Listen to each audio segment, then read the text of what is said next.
Boa tarde, senhoras e senhores. Sou Nobutada Nakamoto, professor emérito da Universidade de Shinshu. Trabalho também no Centro Comunitário para Suprimento de Água do Japão, uma entidade ONG. Gostaria de expressar o meu agradecimento à presença de várias pessoas neste evento de lançamento do meu livro em português e peço licença para falar um pouco sobre o livro Produza Você Mesmo uma Água Saborosa.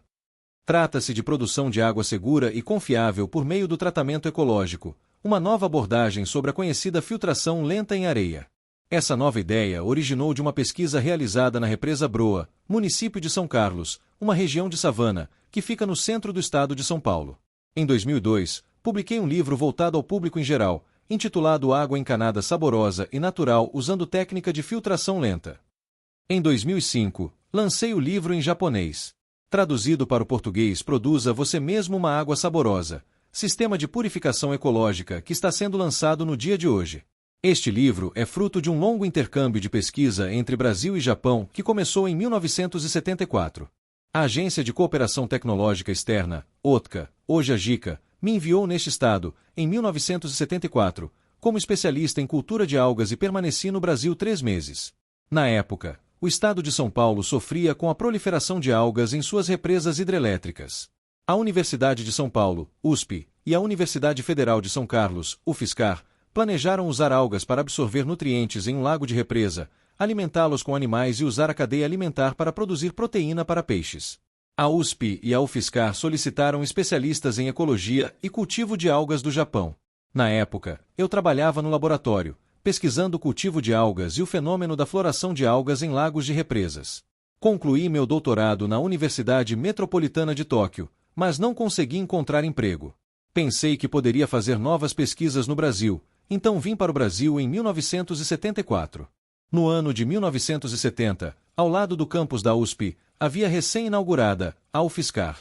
Na USP trabalhava o professor José Galizia Tundizi, e na UFSCar, a professora Takako Tundizi, que estavam iniciando a pesquisa sobre o ecossistema das hidrelétricas. Em São Carlos, orientei professores da USP a respeito da cultura de algas e pesquisando o ecossistema de algas que crescem nas represas hidrelétricas. Lembro-me do senhor João, técnico da UFSCar, que sempre nos acompanhou à Represa Broa. Ao observar fitoplânctons da Represa Broa por microscópio, a maioria desses era fitoplânctons mortos ou fracos, com pouca atividade. Estranhei esse fato e, em 1º de outubro de 1974, iniciamos um grande projeto de pesquisa com um grupo de professores da UFSCar. 2 dias antes do levantamento simultâneo, choveu após uma longa seca. A chuva fez com que o fitoplâncton, que até então estava quase inativo, se multiplicasse repentinamente. Durante a estação seca, havia poucos nutrientes fluindo para o lago da represa, e o fitoplâncton não conseguia crescer. Eles descobriram que o fitoplâncton estava em um estado de fome. Percebi que esse era o mesmo fenômeno que ocorre quando as plantas começam a florescer repentinamente após uma chuva no deserto. Publiquei os resultados da influência da chuva na parede do laboratório. Depois de trabalhar em São Carlos por 3 meses, Tundizi e meu departamento me deram uma grande festa de despedida quando retornei ao Japão. À época, eu com 32 anos de idade, um jovem como o Dr. Tundizi. Durante o programa de 3 meses, ensinamos o cultivo de algas e investigamos o ecossistema de um lago raso na região da savana tropical. Na UFSCar havia um jovem estudante chamado Kozo Ino que cursava o último ano de graduação em biologia, observando o nosso trabalho. Um ano depois de retornar ao Japão, em outubro de 1975, consegui cadeira de professor assistente na Universidade de Shinshu, o ano que me casei com a minha esposa, Katsuyo, que está hoje, aqui. Quando me despedi do professor Tundizi, prometi a ele que retornaria ao Brasil em breve e ficaria mais tempo. No entanto, eu tinha acabado de começar a trabalhar, então não poderia ir ao Brasil por um longo período. Minha missão de 2 anos foi encurtada para 1 mês durante a estação chuvosa, e vim ao Brasil com minha esposa, Katsuyo. Fomos muito bem recebidos em São Carlos. Ficamos em São Carlos do final de janeiro ao início de março de 1976. Kozo nos convidou para visitar a casa dos pais dele em São Paulo durante o carnaval. Passamos alguns dias na casa deles. Foi assim que começamos nosso relacionamento com a família Ino. Em 1979, Brasil e Japão assinaram um acordo científico e tecnológico. O professor Tundizi foi o primeiro pesquisador brasileiro a visitar o Japão. Desde então, o intercâmbio entre pesquisadores japoneses e brasileiros se intensificou. A família Ino e Ino Kozo estavam envolvidas no início dessa troca. Em agosto de 1988, participei do 6º Simpósio de Ciência e Tecnologia Japão-Brasil, realizado em São Paulo para comemorar os 80 anos da imigração japonesa. Naquela ocasião, Kozo, que trabalhava na Eletronorte em Brasília, veio me ver. Esta foto foi tirada na casa da família de Ino Kozo, em São Paulo, em 14 de agosto de 1988, um dia após o término do simpósio e antes de eu retornar ao Japão. No dia 6 de setembro, 3 semanas após meu retorno ao Japão, recebi um telefonema internacional do professor Tundiz em casa. Com voz desesperada, ele me informou que Kozo havia sido assaltado e assassinado em seu apartamento em Brasília. Kozo queria estudar fitoplâncton na UFSCar e continuar seus estudos em biologia aquática e ecologia. Kozo queria estudar fitoplâncton na UFSCar e continuar seus estudos em biologia aquática e ecologia. Senti que havia recebido a tarefa de realizar os desejos de Kozo. Hoje, meu livro, traduzido para o português pelo irmão de Kozo, Hiroyuki, foi publicado. Sinto que cumpri a tarefa de casa de Kozo. Agora, falarei sobre os pontos principais deste livro. As ideias por trás desta tecnologia são aplicáveis não apenas no Japão, mas em todo o mundo, incluindo o Brasil. Para mais detalhes, leia este livro mais tarde.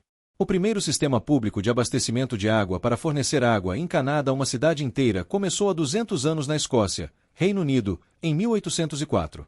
Água limpa que brotava da margem de um rio era criada artificialmente e vendida por toda a cidade. Então, em 1828, o processo de filtragem lenta por areia, que é quase o mesmo método usado hoje, foi aperfeiçoado em Londres. A água era feita fluir de cima para baixo através de um tanque de areia para criar água limpa. O nome filtro lento de areia vem do fato de que a água era filtrada lentamente através de areia fina para produzir água limpa. Nós entendemos mal o mecanismo de purificação no nome filtro de areia lento. Comecei a trabalhar na Universidade Shinshu em outubro de 1975 e, inicialmente, estudei o reservatório que serve como fonte de água encanada. Em 1984, comecei a pesquisar o papel das algas nas estações de purificação de água que utilizam essa água. A água que entrava no tanque filtrante era rica em nutrientes. As algas proliferaram na areia, formando uma película de algas. As algas produziam oxigênio por meio da fotossíntese. A película de algas subia à superfície da água devido à flutuabilidade das bolhas de oxigênio. Quando essa alga foi observada ao microscópio, constatou-se que se tratava de uma diatomácea filamentosa. As algas estavam presas na água turva. Elas flutuavam junto com a água turva. As algas saíam de um cano que descarrega detritos flutuantes. Novas algas cresciam na areia onde as algas haviam flutuado até a superfície. O tanque de filtragem era um sistema contínuo de cultivo de algas. As algas absorviam nutrientes da água e produziam oxigênio. Elas também removiam lixo. As algas também serviam de alimento para os animais.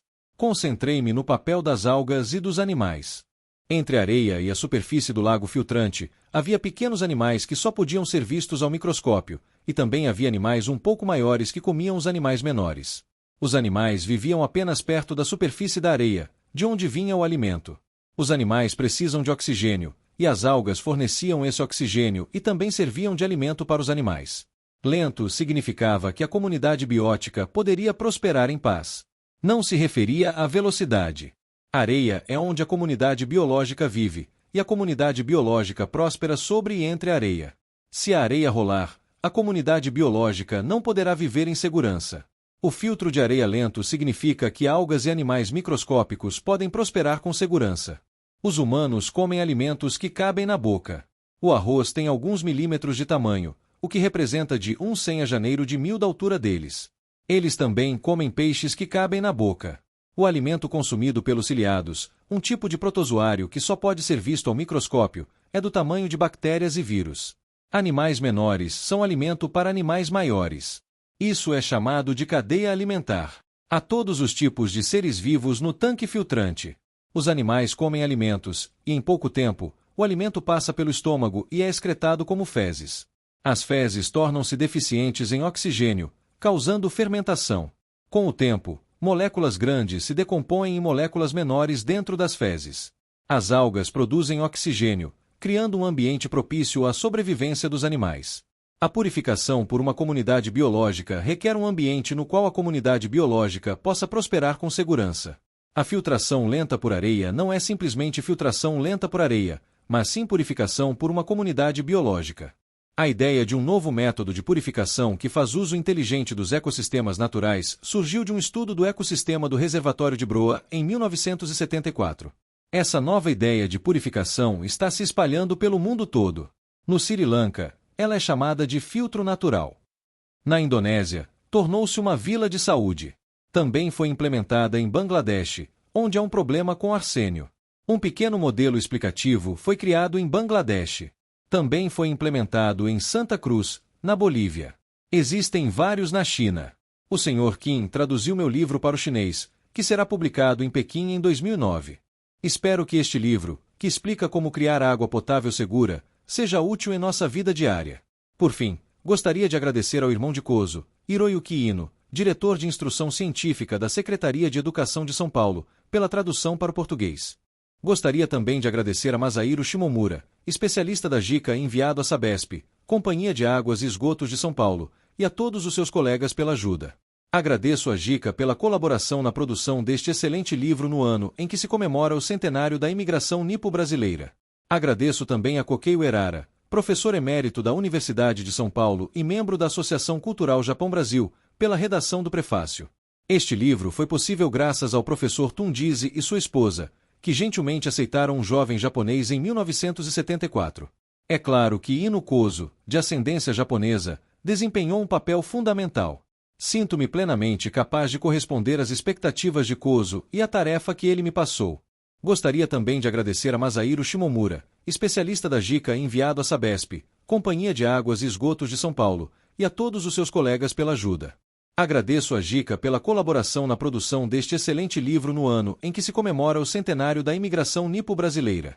Agradeço também a Kokei Uehara, professor emérito da Universidade de São Paulo e membro da Associação Cultural Japão-Brasil, pela redação do prefácio.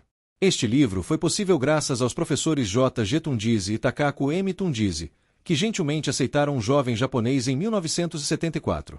É claro que Kozo Ino, de ascendência japonesa, desempenhou um papel fundamental. Sinto-me plenamente capaz de corresponder às expectativas de Kozo e à tarefa que ele me passou. O livro também foi destaque no Jornal São Paulo, um jornal japonês de São Paulo, e na revista Sabesp. Quando viemos ao Brasil em 1976, compramos um Daruma grande e um Daruma pequeno no Festival do Templo Kokubunji, na cidade de Ueda. Demos o Daruma grande para Tundizi e o Daruma pequeno para a família Ino como lembranças. Dissemos a eles que, quando fizessem um pedido, deveriam pintar um dos olhos do Daruma e, quando o pedido se realizasse, pintariam o outro olho. Desta vez, notei que as duas bonecas Daruma estavam em uma prateleira de exposição na casa da família Ino, em São Paulo. Kozo havia recebido uma boneca Daruma grande de Tundizi, que estava em seu apartamento em Brasília. Quando Kozo a perdeu, Hiroyuki a trouxe de volta para São Paulo sem saber sua origem. O livro em português de 2009 já pode ser visualizado online. Escaneie o código QR no seu celular ou computador. Desde então, muito conhecimento foi agregado, então uma versão em inglês foi publicada em 2018. Ela pode ser visualizada online. Uma versão em japonês também foi criada. Essa ideia está gradualmente se espalhando pelo mundo.